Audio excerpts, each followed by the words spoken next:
compuesto por el hiato, la línea Z y el cardia. Después un fondo, cuerpo, antro y una bomba pilórica. Esas son las partes de...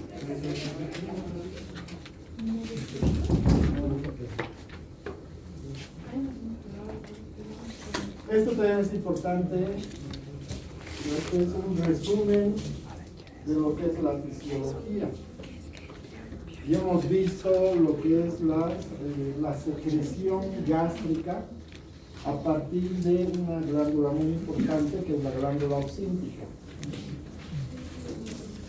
Cuando el bolo alimenticio pasa por el esófago, el primer estímulo está aquí, a nivel local, en lo que es el esfínter esofágico inferior.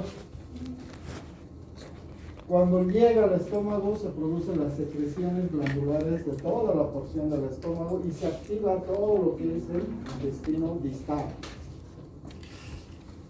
Es decir, se comunican la osmolaridad del bolo alimenticio, es una información que va a hacer pasar la masa, la calidad, la cantidad, etcétera, etcétera. Toda esta información la va a recibir el intestino.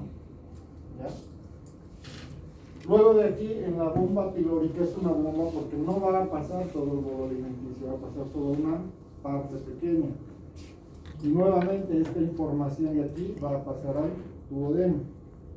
Y el duodeno se va a comunicar con páncreas, hígado, vesícula y el resto del intestino distal y también con el estómago. ¿Ya? Y es un circuito reverberante.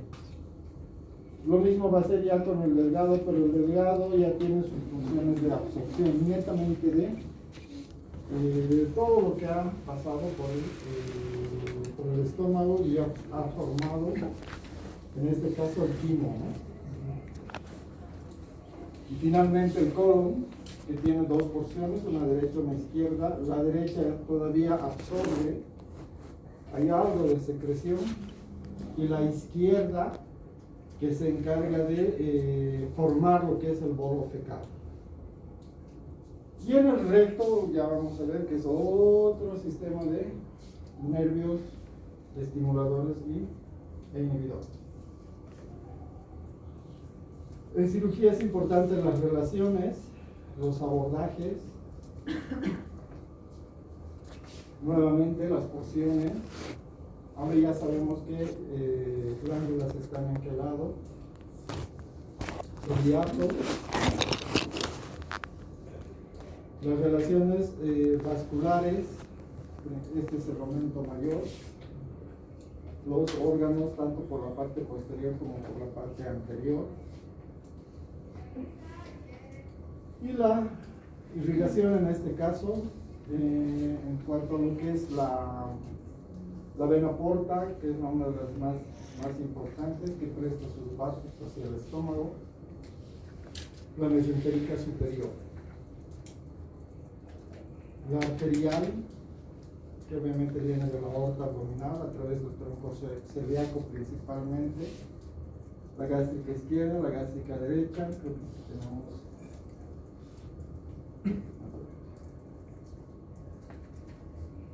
troncos importantes, la gástrica izquierda o derecha o coronaria estomáquica izquierda, derecha, la gastroduodenal, un tramo pilórico de la gastroduodenal, gastropipródicas izquierda y derecha, y la esplénica en la parte de atrás y los vasos cortos de la esplénica.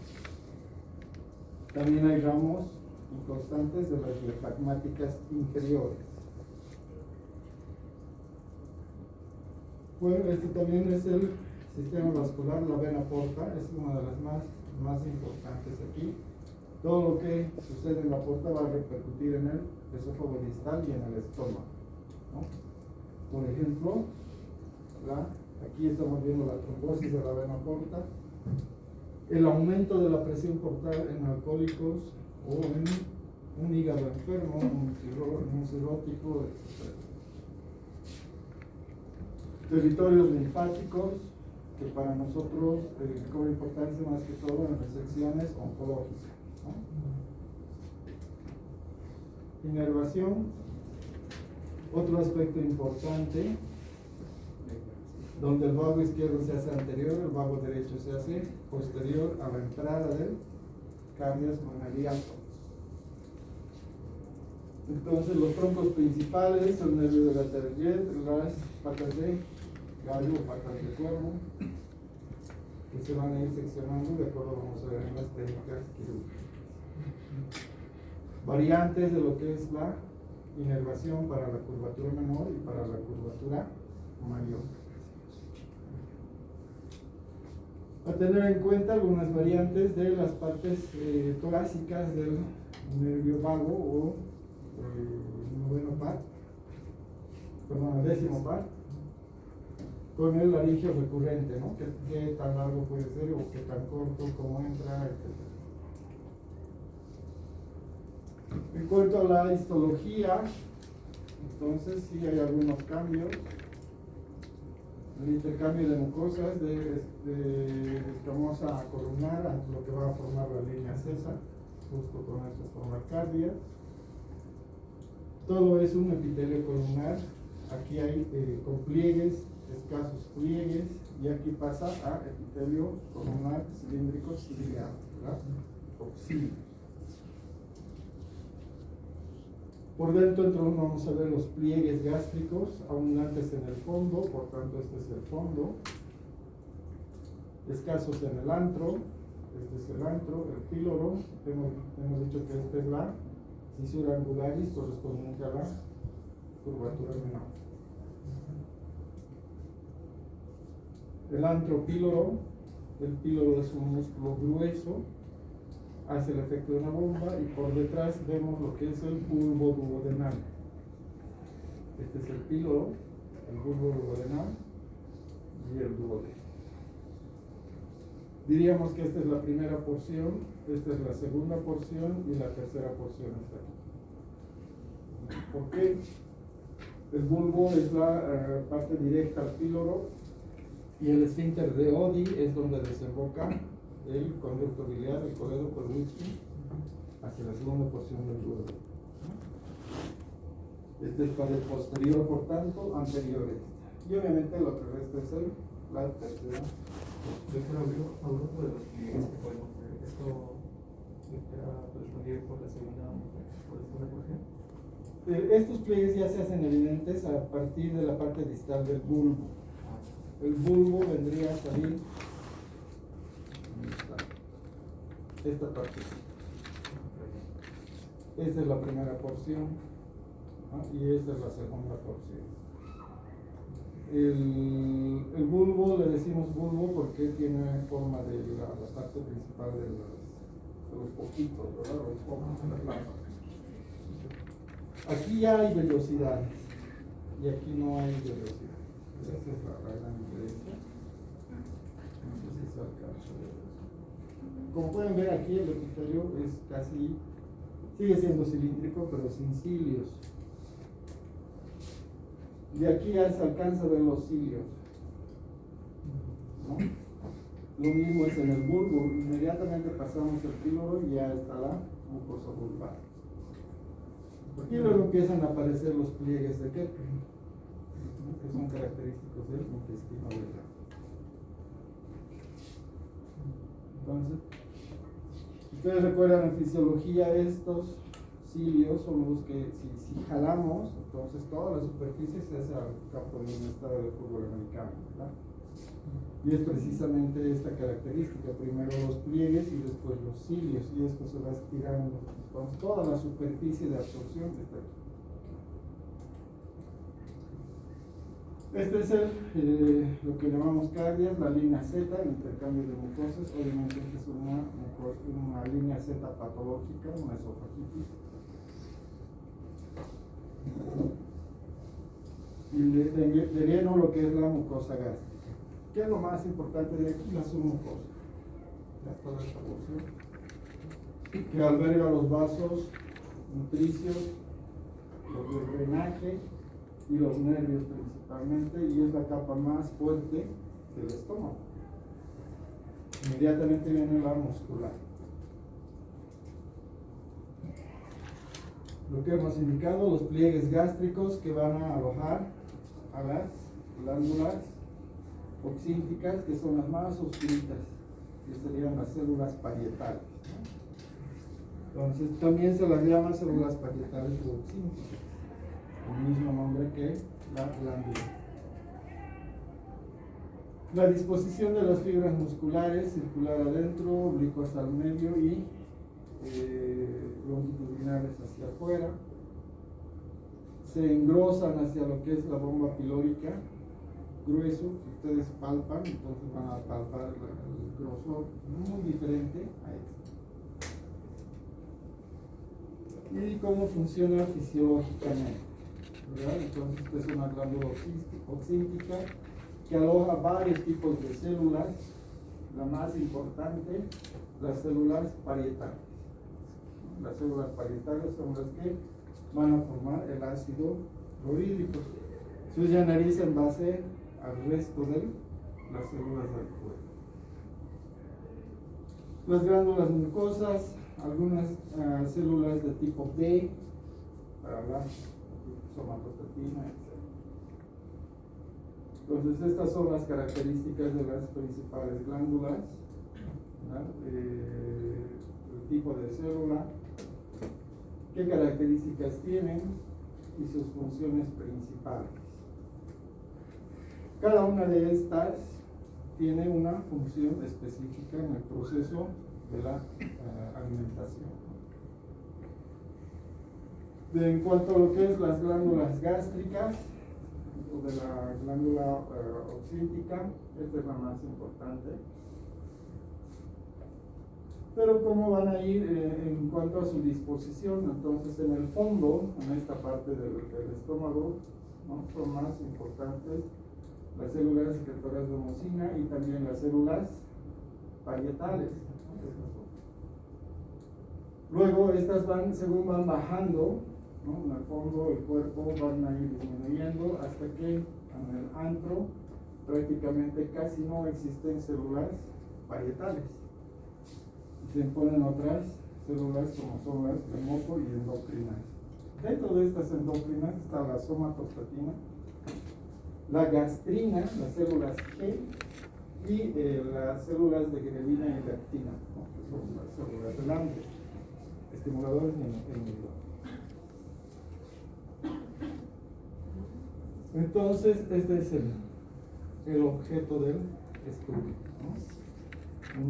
Una parte del aparato digestivo donde va a iniciar o se va a preparar para el proceso de la digestión. ¿Qué hay en el estómago? Entonces, ni bien ingresa lo que es el bolo alimenticio aquí, entonces ya hay secreción de ácido clorhídrico. ¿En qué parte? En la parte proximal. Aquí se mezcla y obviamente después se generaliza en todo el estómago. El ácido clorhídrico tiene un pH de 3.5. Es fuertemente ácido. Después, en la parte distal está la gastrina. La gastrina es un estimulador de la secreción de ácido clorhídrico, tal vez la principal.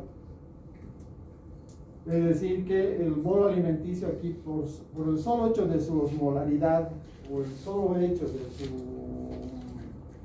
contenido, por ejemplo, un alimento irritante, entonces va a producir la secreción de ácido clorhídrico. Y aquí en el antro todavía la gastrina sigue estimulando la secreción de ácido clorhídrico. Y el objetivo de la gastrina es también estimular a la secretina, ¿ya? Entonces, la gastrina a su vez está estimulando al duodeno para que las células S formen y secreten secretina, perdón la redundancia. Y esta va a ir hacia lo que es el páncreas y las células de la vesícula y algunas del conducto hepático, todo. También funciona distal y es un efecto de estímulo y secreción. A más gastrina, más secretina, y a más secretina, más productos pancreáticos biliares. Y a más productos pancreáticos biliares, más gastrina. Entonces se hace un ciclo cerrado. Eso es lo que hace un alimento edificante de nosotros. Y es la parte importante de la fisiopatología de la enfermedad. Este es el aspecto de una célula que ya hemos visto. Este es el aspecto de una célula parietal llena de mitocondrias y la característica de sus enverduras. Esto tal vez resume todo lo que la formación de ácido clorhídrico, y a su vez nos sirve también para esquematizar de cómo se ha avanzado en el tratamiento farmacológico actual. El rol de la bomba de protones, que es hoy por hoy es el principal efector de la secreción de ácido clorhídrico. De aquí, de este esquema, les va a salir la dieta, les va a salir los fármacos, les va a salir la fisiopatología de la enfermedad. Aquí tal vez lo único que faltaría son los factores. Este es el factor propio del cuerpo. El cuerpo puede producir su propia enfermedad acidopéptica. Entiéndase por enfermedad acidopéptica todo el conjunto de las gastritis, enteritis, todo eso, además de la enfermedad ulcerosa péptica, la úlcera péptica, etc. Y también las alcalinas, ¿no? Bien. Estas son los del sistema endocrino. Entonces, la gastrina, que les hemos indicado que es un principal estimulador de la formación de ácido clorhídrico. Es decir, la gastrina no solamente está en la bomba de protones, ¿ya?, sino también va a estar aquí con la proteína G y con el AMP. Entonces también los modifica, por tanto también hay producción de ácido clorhídrico. También tiene su propio receptor, ¿ya? Entonces la gastrina es uno de los principales. El día que se encuentra el inhibidor de esto, hemos vencido a las gastritis. El péptido liberador de gastrina es una hormona que está en el duodeno y en las partes distales proximales del intestino delgado. ¿Qué hace? Libera gastrina. Y la gastrina libera ácido clorhídrico, estimula la célula parietal. El pepsinógeno 1 y 2, hemos dicho que secretan enzimas que van a ir a formar la peptina. La peptina o la peptinasa es la principal hormona catalizadora del primer proceso de lisis de las proteínas. Entonces, todo lo que comemos en proteínas, este es el iniciador de sus lisis. Después vienen las otras del páncreas. El factor intrínseco es uno de los más importantes, junto con los folatos o el ácido fólico que vienen de la dieta, para hacer que el complejo B, todos los componentes del complejo B, sean absorbibles en el bilión distal. La importancia de algunos del complejo B, por ejemplo la cianocobalamina, tiene que ver mucho con la formación de glóbulos rojos, ¿sí? Otros tienen que ver con el acoplamiento hierro-hemoglobina, ¿no?, o la protoporfirina, etc. Todo lo que han sido en y es el único lugar donde hay esto, no hay en el resto del tubo digestivo, ¿ya? Sí hay otros mecanismos alternos, pero como factor intrínseco y ácido fólico solo en el estómago. La somatostatina a lo mejor es una de las principales inhibidoras, ¿ya? La somatostatina es un análogo de esa somatostatina que conocen del mesencéfalo, que es la hormona del crecimiento, concretamente en el hipotálamo, ¿verdad? Entonces, esta hormona de la hipotálamo hipófisis, aquí en el tubo digestivo, su análogo, es un gran inhibidor. Inhibe a todo lo que está las células en contacto con su receptor. Está secretada por las células D. Hay un análogo farmacológico de esta que es el octreotide. El octreotide nosotros utilizamos como fármaco para inhibir precisamente toda la secreción de estos productos intestinales. Para las fístulas nos ayudan bastante. También produce efectos vasoconstrictores, que inhibe la contracción de las arteriolas. Por eso también utilizamos el octreotide como un inhibidor de hemorragias. Entonces, es otro de los grandes descubrimientos, solo que sí el costo es uno de los más enemigos. Diríamos que una ampolla para 2 dosis o 3, dependiendo cómo vamos a usar, cuesta más o menos unos 600 bolivianos y podemos usar de 3 a 4 ampollas en el día. Es elevado todavía el costo, pero sí hay que hacerlo, hay que hacerlo. La grelina y la leptina quizás son los últimos en la última década, bueno, aquí en Sudamérica, pero que se ha estudiado desde la época de los 70, 80, ¿no? Y la grelina es un estimulador del centro del hambre, en el hipotálamo. Y la leptina es su inhibidor. Entonces, entre los dos se comunican para estimular al hipotálamo en la primera y segunda fase de la alimentación. Se cree que la grelina tiene otras funciones además del metabolismo neto del cuerpo, ¿ya? Si bien es estimulador al hipotálamo, es inhibidor al resto del tubo digestivo. ¿Por qué inhibidor? Para que los estímulos se centralicen en el hipotálamo. Por eso ha sido el blanco de lo que es la cirugía bariátrica. Inhibiendo a esto, se pueden inhibir los centros de hambre. Y en cirugía, quitando la parte de grelina que está en la curvatura mayor, las células GR de grelina, GRH. Entonces, si quitamos la curvatura mayor, se cree que se está quitando estas células. Entonces, funciona. Esa es la gastrectomía vertical.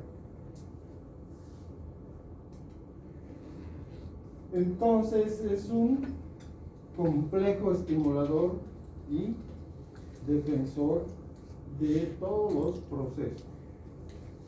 Si nos vamos netamente al ácido clorhídrico, el mecanismo defensivo del estómago, de la mucosa del estómago, son estos dos, el moco y la somatostatina.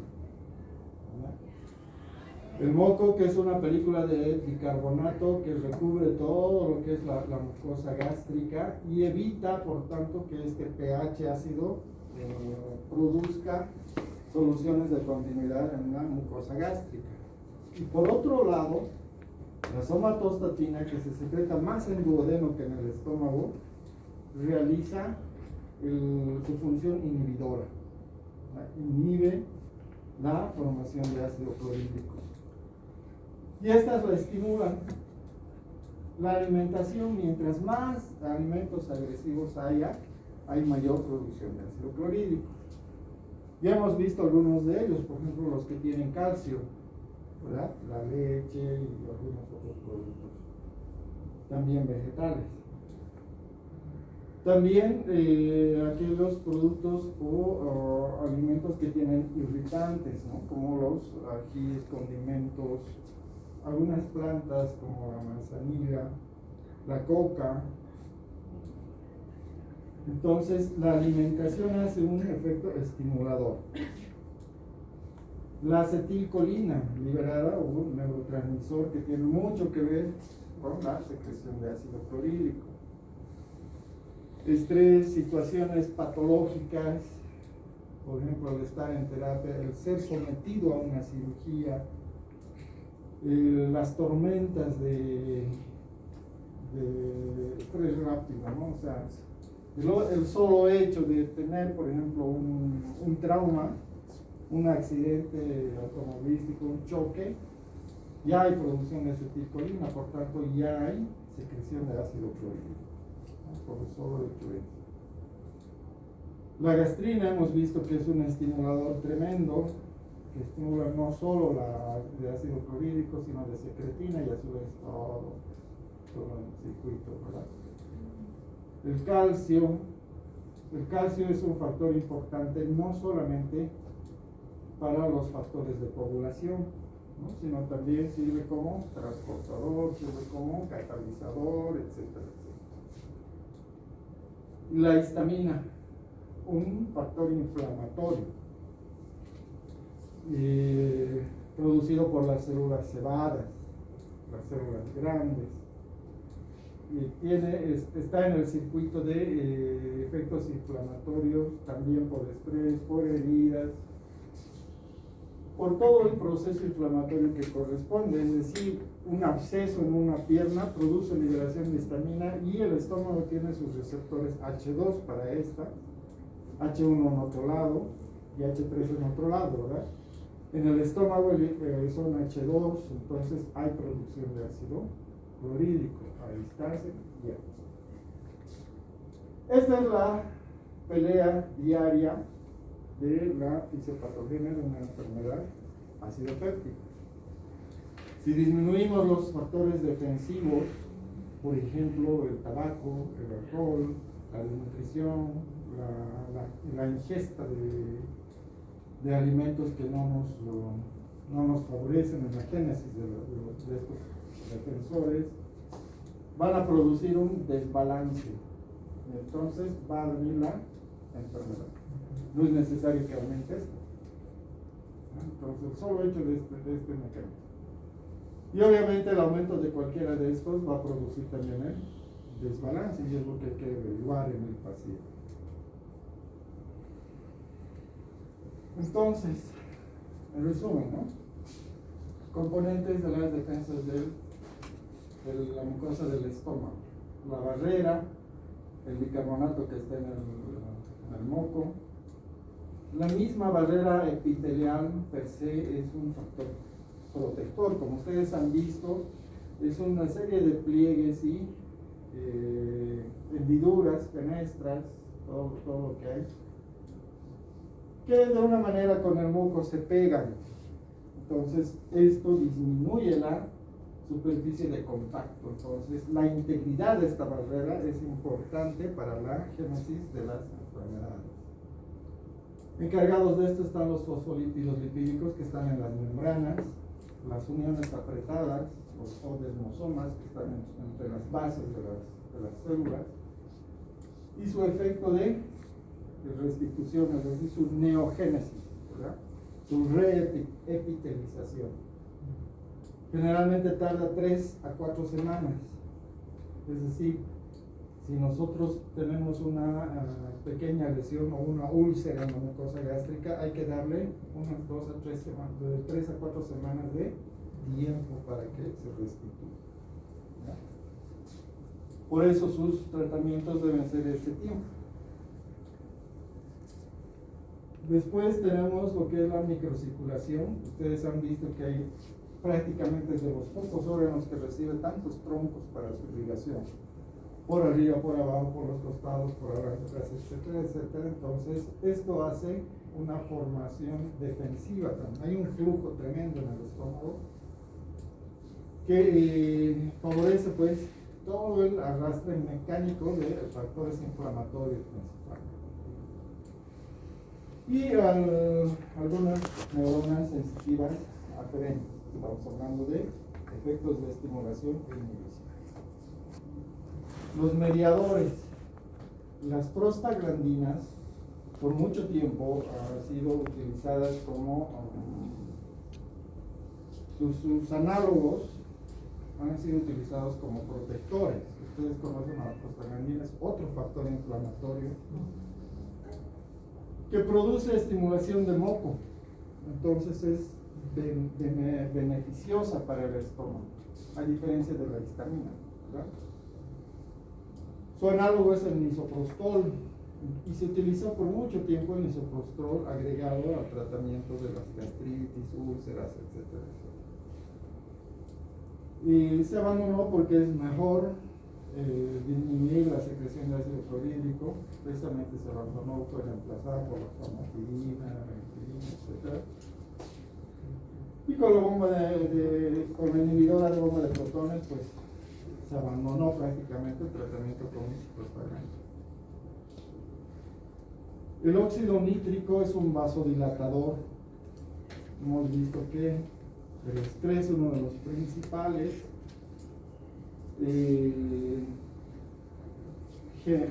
como digamos,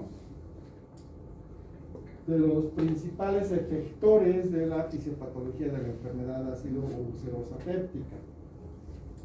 No se usa, ¿por qué? Porque vasodilata todo, ¿no? Entonces no nos ayuda, por ejemplo, en cuestiones de presión arterial, de irrigaciones esplánicas, etc. Pero es un factor defensivo.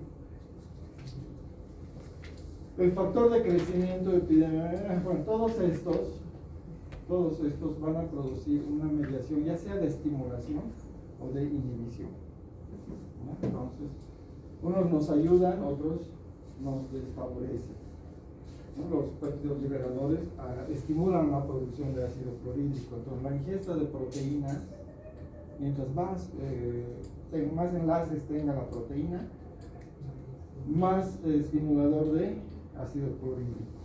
Entonces, eso es tomar en cuenta para la anamnesis de la enfermedad. ¿Cómo funcionan? En 3 fases, ¿no? La fase más importante, obviamente, es la gástrica, es decir, la presencia de bolo alimenticio en el estómago. La segunda es la cefálica.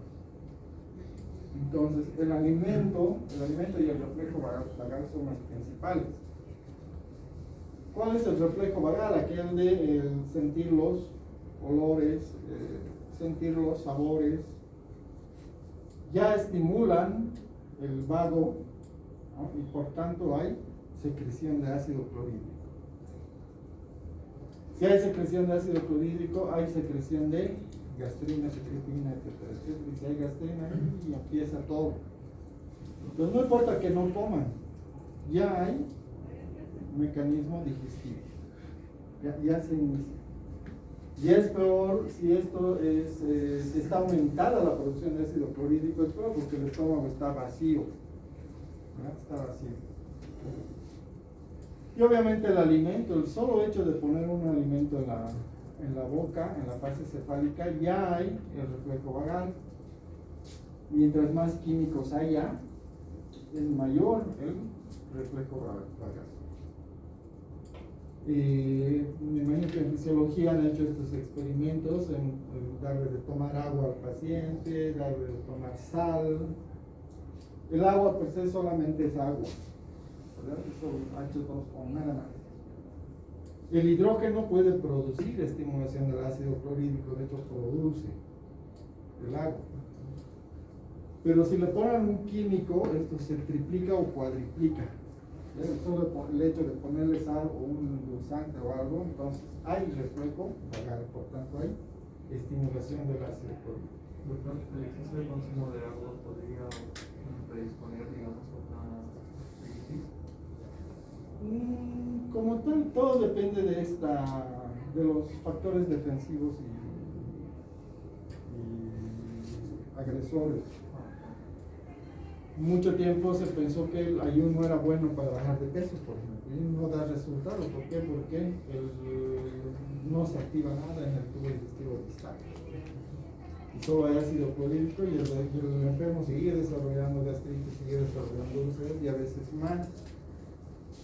A otro tiempo se ha puesto de moda su agua, ¿no? Agua en ayuno. Lo mismo inhibe el apetito solamente por sobredistensión. pero la enfermedad sigue ahí, ¿no? La enfermedad péptica, ahí está, o sea, no se va. Y es porque el hidrógeno produce estimulación de ácido clorhídrico. El problema no es el agua, el problema es el estómago vacío. En otras palabras. Y si ya hay daño, por decirles hay personas que se levantan a las 6 para estar en el aeropuerto a las 7, tienen su vuelo a las 8 y tienen un almuerzo en otra ciudad. Entonces, estas personas, con ese régimen de agua, entonces fulminan, ¿no? Todo porque hay personas que restringen mucho su dieta y tratan de compensar el hambre con el agua.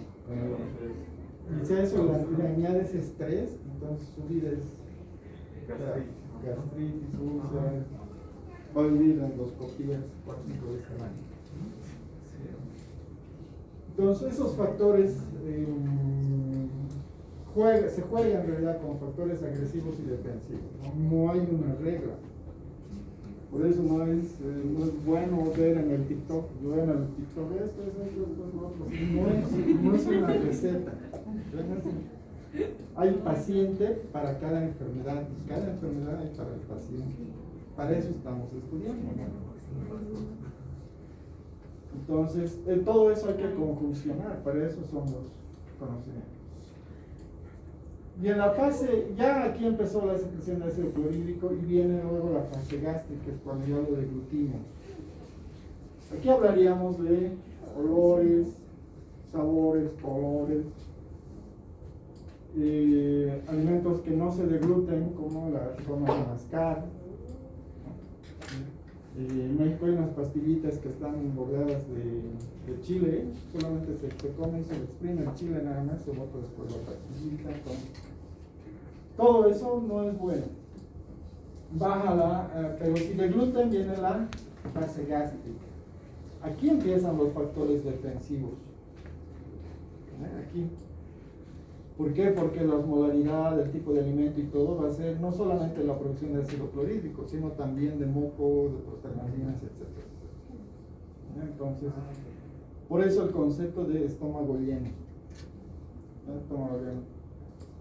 Si uno va a, va a ir a una comilona, está bien, porque va a tener su fase cefálica y también va a tener su gástrica.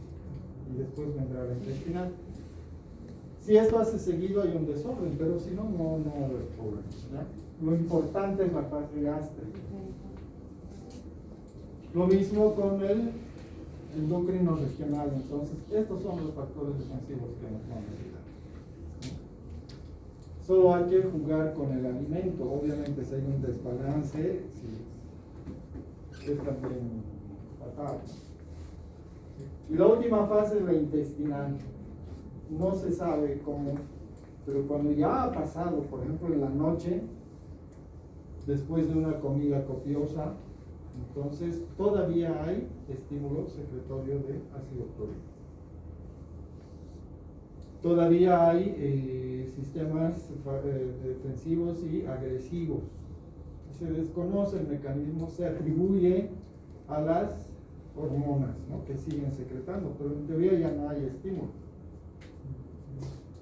Pero ahí todavía representa un 10%, es decir, no es nada despreciable.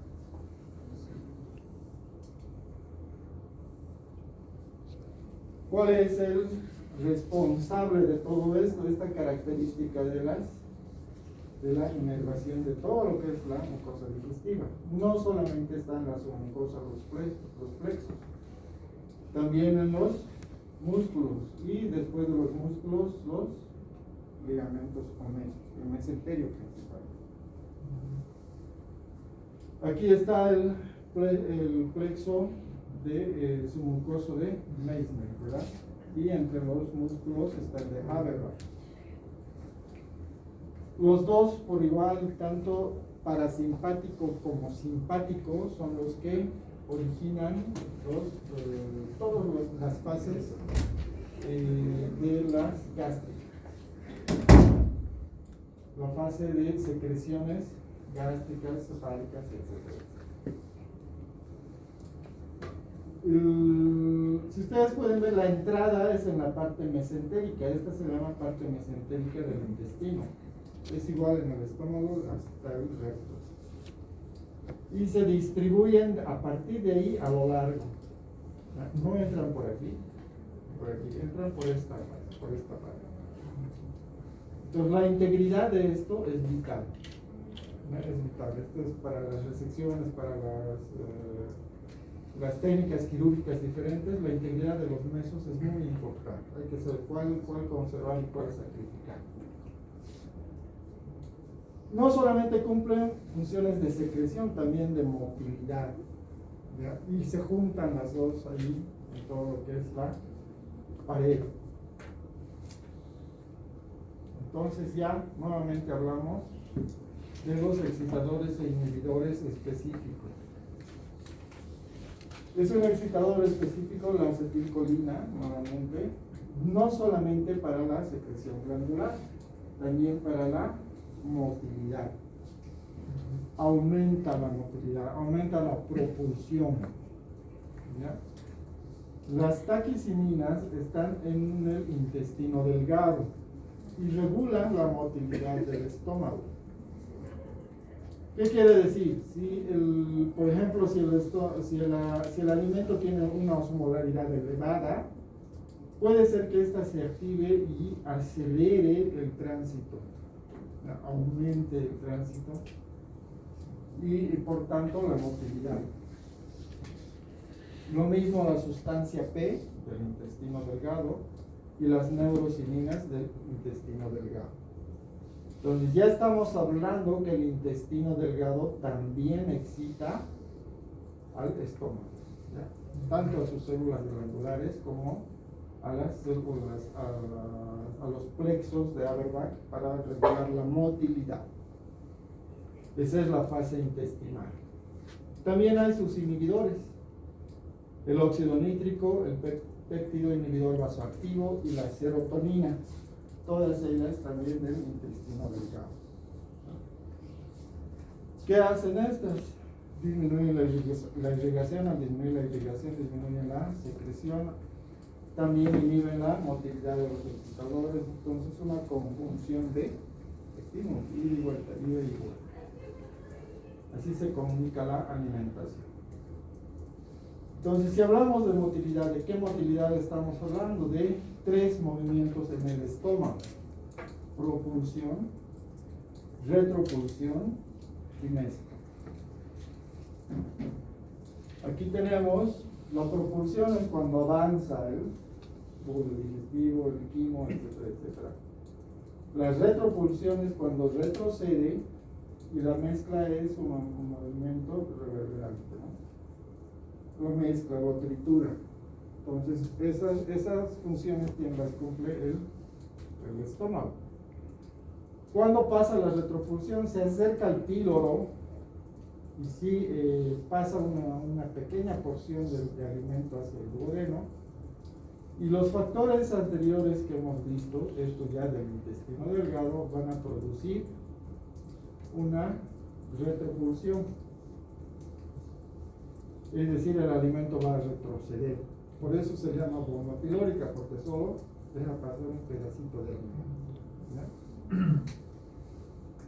Este efecto de salir el alimento a través del píloro se llama vaciamiento gástrico. Se desconoce el efecto de cómo hace eso el píloro. ¿Por qué? Parecería simple, su contracción y un pedacito que pase, pero no, es selectivo. Si ustedes le dan un vaso de agua al paciente, a los 15 minutos el estómago está vacío. Le ponen cualquier cosa al agua y esto va a tardar entre 2 a 3 horas. Y si tiene algo más, como proteínas, un pH determinado, una osmolaridad determinada, se calcula entre 6 a 8 horas el vaciamiento gástrico. Eso quiere decir que si queremos a un paciente en ayuno, por lo menos lo tenemos, hacerle un estudio para ver todo el estómago, tenemos que tener en cuenta su vaciamiento gástrico, es decir, darle un ayuno de 6 a 8 horas, su último alimento que sea El resto es patológico. ¿Ya? Entonces, si digamos, pese al tiempo de ayuno, todavía hay alimento, algo está sucediendo. ¿Cuáles son los responsables de esto? ¿Ya? Los excitadores. Entonces, esa es la forma de ver el saciamiento gástrico. Y la mezcla después son los movimientos de las fibras musculares medias y las circulares. Entonces, que hacen que el alimento se vaya mezclando con todos los productos de secreción. ¿Podemos medir esto nosotros? Sí, eso se llama motilidad. Podemos hacer la motilidad del esfínter esofágico superior, podemos hacer la motilidad del estómago y la motilidad de la bomba pilórica. Entonces se puede estudiar esas tres situaciones. ¿Para qué? Para ver pues el comportamiento del alimento y por tanto el comportamiento de las funciones excitadoras y las inhibidoras. Esto es de lo que estábamos hablando, dependiendo del alimento, la composición. En este caso este es el volumen gástrico residual, que es lo que se queda, ¿verdad? Mientras más componentes haya, más tiempo tarda este vaciamiento. Esto se puede llevar a gráficas, se puede llevar a, hoy en día en la computadora se sigue todo. Eso se llama motilidad. Exámenes complementarios, aquí vamos a quedar, exámenes complementarios. Entonces, en resumen, esta parte del estómago,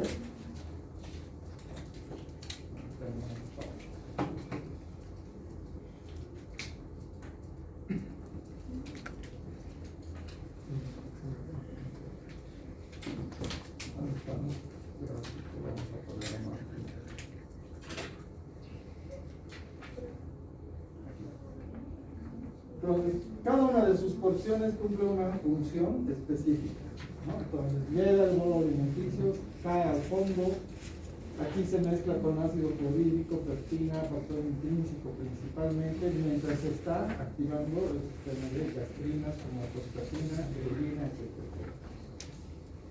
Avanza y llega al antro.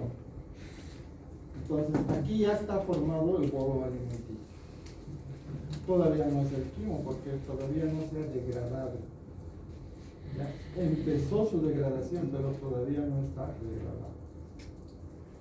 Aquí, si estudiamos ese bolo alimenticio, tiene amilasa de las glándulas salivales, tiene ácido del fondo, tiene moco, por eso es un masacote, es una bola específica, tiene un pH, tiene una osmolaridad X, ¿verdad? Y tiene algunas características. Por ejemplo, se pueden encontrar fibras de carne, se pueden encontrar cualquier cosa que sea de difícil digestión. ¿Quién lo reconoce? Es el pilón, ¿no? Entonces, la bomba pilórica solo permite el paso de una pequeña porción. Y si el alimento no está apto para la digestión, retrocede. Esa es la retropulsión.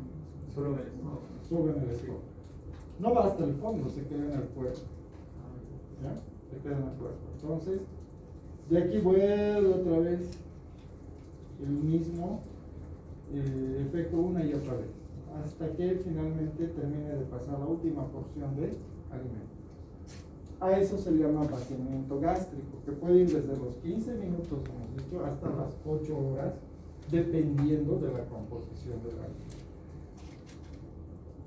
El vaciamiento gástrico puede estar modificado por la arquitectura anatómica. Hoy en día hay un montón de procedimientos que se hacen, hay que tenerlos en cuenta, que van desde los balones hasta la cirugía gástrica. También está regulado por los hábitos y costumbres del paciente, o sea, qué come, cuándo come, dónde come, qué hábitos tiene en la mañana, almuerzo, desayuno, no desayuno, no almuerzo. Y como pueden ver, es un sistema que es complejo y tiende a ser constantes.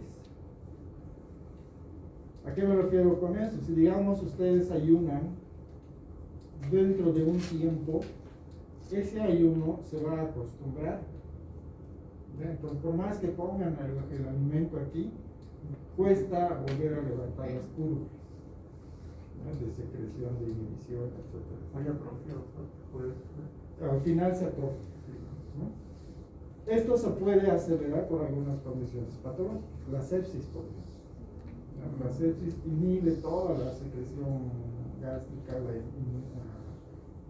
la estimulación, entonces se atrofia no solamente el estómago, también el resto del intestino.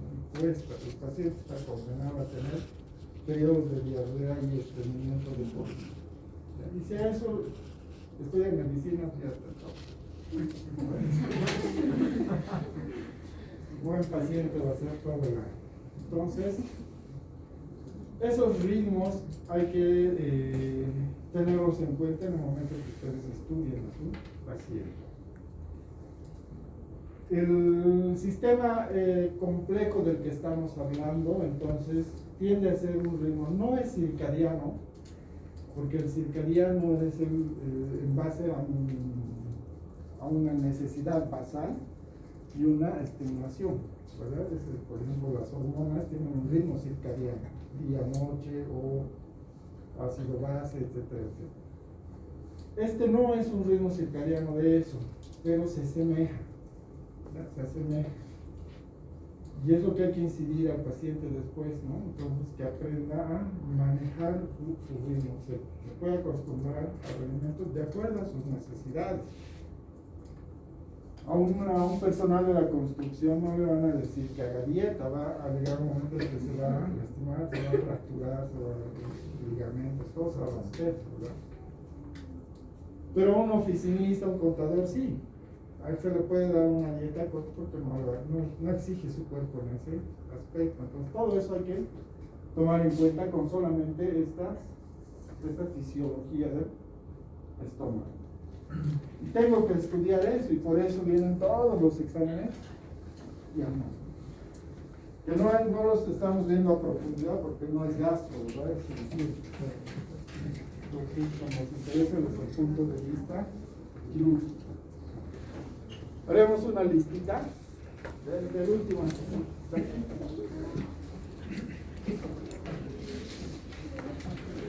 ¿Alguna pregunta hasta mientras? 1, 2, 3, 4, 5, 6, 7, 8.